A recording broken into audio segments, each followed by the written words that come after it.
अब हम बात करने वाले, अगर हमारे पास 11th क्लास अगर बिगड़ गई है, 11th क्लास का हमने अच्छे से नहीं किया है, तो उसका आगे का सॉल्यूशन क्या है, उस सॉल्यूशन के बारे में हम आज बात करने वाले हैं इस वीडियो के अंदर। बहुत ही क्विक सॉल्यूशन दूंगा मैं आपको फिजिक्स का। अदरवाइज आप ये 5 चैप्टर्स कर लो, आपका पूरा सिलेबस कंप्लीट हो जाएगा 11th क्लास का, जो कि 12th क्लास के अंदर फाउंडेशन की तरह काम आने वाला है, 12th क्लास के बेस की तरह काम आने वाला है, और वहां पर आप बहुत अच्छे से करने वाले हो। तो देखो, हेलो बच्चों, क्या हालचाल, कैसे हो आप सब। Welcome to 3 steps academy. आज मैं उन बच्चों से बात करने वाला हूं जो जस्ट 11th क्लास पास करके 12th में आने वाले हैं, 12th में उनकी 12th स्टार्ट होने वाली है। हो सकता है आप जेई नीट के एस्पिरेंट्स रहे हो सकता है आप रेगुलर बोर्ड की तैयारी कर रहे हो, ओनली सीबीएसई बोर्ड के लिए, या फिर अदर किसी स्टेट बोर्ड के लिए आप एक प्रॉपर स्कूलिंग कर रहे हो। दोनों टाइप के कैंडिडेट्स यहां पर हो सकते हैं। हम दोनों के बारे में बात करने वाले हैं। देखो, जनरली होता ऐसे है कि जब हम 11th क्लास में सब्जेक्ट सेलेक्ट करते हैं, सब्जेक्ट चूज करते हैं, तो हम बहुत ज्यादा मोटिवेटेड होते हैं उस टाइम पर, और हम स्टार्टिंग के 1 महीने 2 महीने के अंदर बिल्कुल हम वो सब कुछ करने की कोशिश करते हैं जो हमें वहां पर मिलता है, कोचिंग की तरफ से, हमारे सीनियर्स की तरफ से कोई गाइडेंस मिलती है, या हम बहुत कुछ करने की सोचते हैं उस टाइम पे। लेकिन जैसे जैसे देखो 1 साल का टाइम होता है, थोड़ा लंबा टाइम है, हम किसी ना किसी टाइम पर हमेशा कंसिस्टेंट नहीं रह पाते हैं, और कोई ना कोई किसी ना किसी टाइप की कोई दिक्कत आने से, या हमारी थोड़ी लापरवाही से, स्कूल या कोचिंग की थोड़ी लापरवाही से, हम 11th क्लास के सिलेबस में थोड़ा पीछे छूट जाते हैं, और हमारा जो 11th क्लास का साइंस का स्पेशली जो सब्जेक्ट है, वहां पर हमारे पास पूरे जो कॉन्सेप्ट्स है वो क्लियर नहीं हो पाते हैं।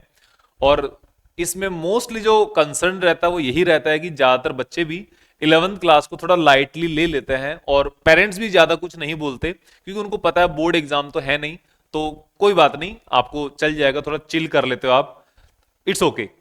अब हम बात करने वाले, अगर हमारे पास 11th क्लास अगर बिगड़ गई है, 11th क्लास का हमने अच्छे से नहीं किया है, तो उसका आगे का सॉल्यूशन क्या है, उस सॉल्यूशन के बारे में हम आज बात करने वाले हैं इस वीडियो के अंदर।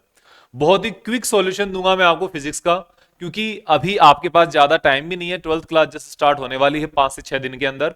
और अगर 12th क्लास स्टार्ट हो भी चुकी हो और आप थोड़े से लेट भी हो, तो भी आप इस सॉल्यूशन को पूरा कर सकते हो, सॉल्यूशन अपना सकते हो, क्योंकि ये सॉल्यूशन आपको सिर्फ 4 से 5 दिन के अंदर पूरा हो जाएगा, और इतना टाइम आपको कभी भी मिल सकता है। तो यहां पर सबसे बड़ी बात यह है कि आपको डर यह होता है कि मेरा 11th क्लास इतना खराब हो चुकी है, 11th के मेरे कॉन्सेप्ट्स क्लियर नहीं है, मैंने सब्जेक्ट भी अच्छे से, पूरा सिलेबस भी अच्छे से नहीं किया है, तो मैं कौन से चैप्टर्स है जो 11th क्लास के, जिनको मैं अगर पूरा कर लेता हूं तो मेरे को 12th क्लास में हेल्प मिलेगी, 12th क्लास के चैप्टर्स को स्टडी करने में मेरे को कोई भी दिक्कत नहीं होगी। तो वही चैप्टर्स मैं यहां पर बताने वाला हूं।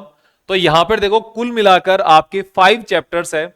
अगर आप ये 5 चैप्टर्स कर लेते हो तो आपको 12th क्लास के बेस फॉर्मेशन में कोई भी दिक्कत नहीं आएगी, ये मैं आपको गारंटी के साथ कह सकता हूं, क्योंकि 12th क्लास में अगर कोई आपका 11th क्लास का कोई कॉन्सेप्ट काम आने वाला है, तो वो इन्हीं 5 चैप्टर्स के अंदर से आएगा, और एक थोड़ा बहुत पार्ट, एक 6 चैप्टर का भी मैं आपको बता दूंगा कि टोटल अल्टीमेटली आपको टोटल 5 चैप्टर्स ही करने हैं बड़े लेवल पे। उतना अगर आप कर लेते हो तो आपको 12th क्लास में कोई भी नहीं रोक सकता, 12th क्लास में आपको किसी भी टाइप की कोई दिक्कत नहीं आ सकती।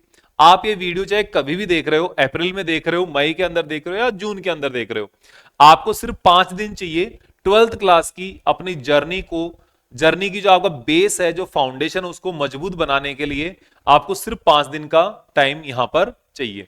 तो मैं आपको यहां पर बताने वाला हूं, जो 5 चैप्टर्स है उनको बहुत शानदार तरीके से मैंने यहां पर अपडेट कर रखा है, और मैंने पूरा 11th क्लास का सिलेबस कर रखा है। अब सिलेबस अगर आप नहीं करना चाहते हो, सिलेबस की जरूरत भी नहीं है।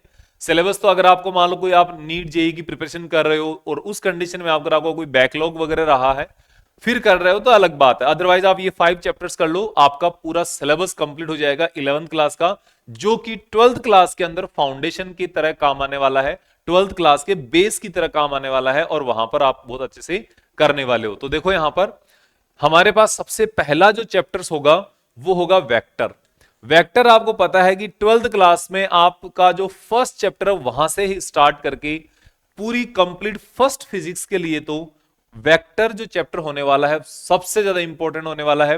अगर आपका वेक्टर क्लियर नहीं है तो 12th क्लास में कुछ भी समझ में नहीं आने वाला, from chapter number 1 to chapter number last. पूरी फर्स्ट जो फिजिक्स है ना, वो completely based on vector calculation है।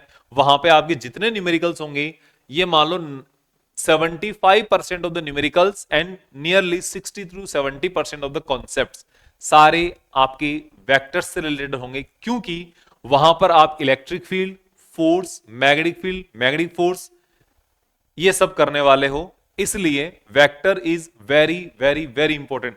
अगर मुझे कोई बोले इन सारे चैप्टर में से सर मेरे पास सिर्फ एक दिन है और मैं एक ही चैप्टर कर सकता हूं खाली, तो मैं उसको बोलूंगा सारे चैप्टर छोड़ दो, वेक्टर को क्लियर कर लो, आपका आधा काम हो जाएगा। सिर्फ ये कहने वाला हूं। अगर मैं कोई मुझसे बोले कि मुझे 2 चैप्टर कंप्लीट करने हैं, वो 2 कौन से चैप्टर होंगे, तो मैं फिर बोलूंगा आपको पहले वेक्टर चैप्टर कंप्लीट करना है सबसे पहले, उसके बाद आपको कंप्लीट करना है चैप्टर नंबर 4 जो कि लॉज ऑफ मोशन है। ये 2 चैप्टर तो आपको करने ही करने चाहिए। अगर आपको सिर्फ एक चैप्टर करना है तो सबसे पहले वेक्टर करना है, सिर्फ 2 चैप्टर करने हैं तो दूसरे नंबर पे लॉज ऑफ मोशन करना है। अब उसके बाद 3 4 5 कितने भी करते रहो, फिर कोई फर्क नहीं पड़ता। अगर सिर्फ एक तो वेक्टर, सिर्फ 2 तो vector and laws of motion, ये आपको क्लियर करना है। लेकिन अब आपको अगर थोड़ा सा टाइम है, 4 दिन 5 दिन आप निकाल सकते हो, क्योंकि 12th क्लास पूरे 1 साल का काम है, तो 5 दिन तो आप कभी भी निकाल सकते हो। 12th स्टार्ट हो गया तो भी आप 5 दिन निकाल सकते हो, है ना। तो उसके लिए अगर आपको 5 चैप्टर, ये एक्चुअल में 6 चैप्टर है, लेकिन 5 चैप्टर अगर आप कर लेते हो तो 6 चैप्टर तो अपने आप एक थोड़ा सा भी इसका रिवाइज करोगे तो काम हो जाएगा। तो सबसे पहले अपना चैप्टर कौन सा है, वेक्टर चैप्टर है। ये आपका 12th क्लास का, पूरी 12th क्लास का एक बेस रहेगा। और इसमें 12th क्लास में अगर आपके पास मैथमेटिक्स है तो वहां पर भी ये चैप्टर बहुत अच्छे से समझ में आएगा। तो फिजिक्स में अगर आप एक बार ढंग से समझ लोगे, तरीके से समझ लोगे, तो मैथ्स में आपको ऑटोमेटिकली वहां पर फायदा होने वाला है। फिर मोशन इन स्ट्रेट लाइन, क्योंकि यहां पर आपके पास displacement, distance, speed, acceleration and velocity, ये 3-4 छोटे छोटे कॉन्सेप्ट्स है लॉज ऑफ मोशन, ये आएंगे। तो यहां पर ये चैप्टर इजी वे में हो जाएगा, इसमें कोई ज्यादा टेंशन लेने की जरूरत नहीं है, और ये आना चाहिए, ये इंपॉर्टेंट है ना। Then motion in plane, motion in plane इसलिए कि कई बार होगा आपके पास जो मोशन होगी ना, वो 2 डायमेंशनल मोशन, जैसे कि सर्कुलर मोशन है, रोटेशनल मोशन है, वो आपको थोड़ा बहुत यहां पे मिलेगी।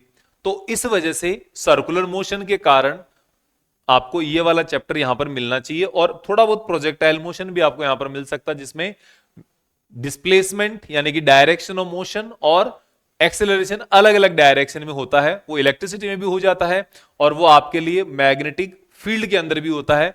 तो motion in plane is also important. तो ये आपका 3rd चैप्टर आपको करना है।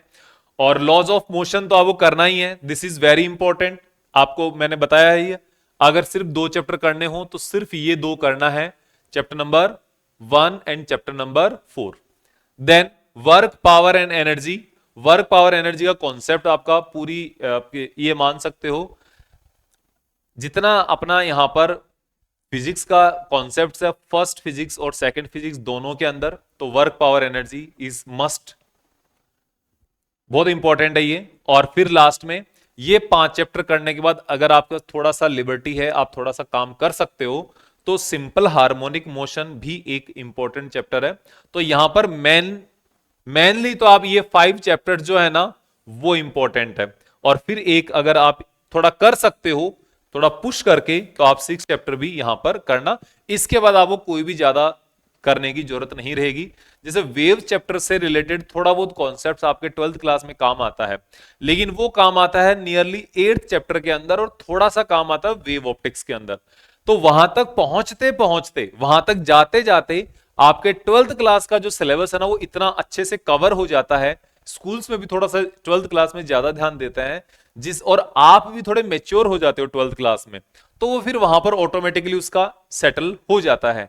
तो वेव्स करने की इतनी ज्यादा जरूरत नहीं है। वेव्स करने के लिए आपको सिर्फ जो डिस्प्लेसमेंट, जो प्रोग्रेसिव वेव होती है, उसकी डिस्प्लेसमेंट की जो इक्वेशन है, सिर्फ वही काम में आती है, और ज्यादा वहां पर आपको काम में लेने की जरूरत नहीं पड़ेगी। और जितना जरूरत पड़ती है उतना टीचर्स वहां पर एक्सप्लेन करते हैं।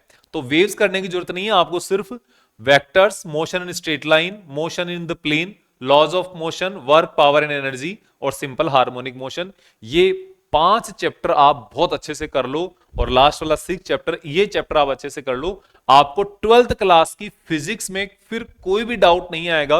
आपका जो फाउंडेशन होगा ना, वो फाउंडेशन ऑटोमेटिकली वहां पर बना हुआ रहेगा और आपको एक अलग लेवल का कॉन्फिडेंस रहेगा in your 12th class. Okay, तो आज के लिए इतना ही, हम मिलते हैं नेक्स्ट वीडियो में। और हाँ, आप फिजिक्स के किसी भी लेक्चर के लिए, किसी भी डाउट के लिए, JEE NEET, CBSE and foundation के लिए आप ये चैनल ज्वाइन करें। आपको हर टाइप के यहाँ पर पूरा एकदम डिटेल्ड सॉल्यूशन मिलेगा फिजिक्स का, पूरा कंप्लीट। और अभी मैं लेकर आने वाला हूं 12th क्लास के लिए आपके एक फ्रेश सीरीज लेकर आने वाला हूं, जहां पर हम 12th class, 11th class, JEE and NEET सबकी फिजिक्स यहां पर इस चैनल पर डिटेल के अंदर डिस्कशन करेंगे। पीवाईक्यू के साथ कैसे कॉन्सेप्ट्स आते हैं, कैसे क्वेश्चंस आते हैं, मेरे को खुद को बहुत अच्छा एक्सपीरियंस है ऑफलाइन का, तो हम यहां पर डिस्कशन करने वाला है। मिलते हैं नेक्स्ट लेक्चर में। Thank you very much.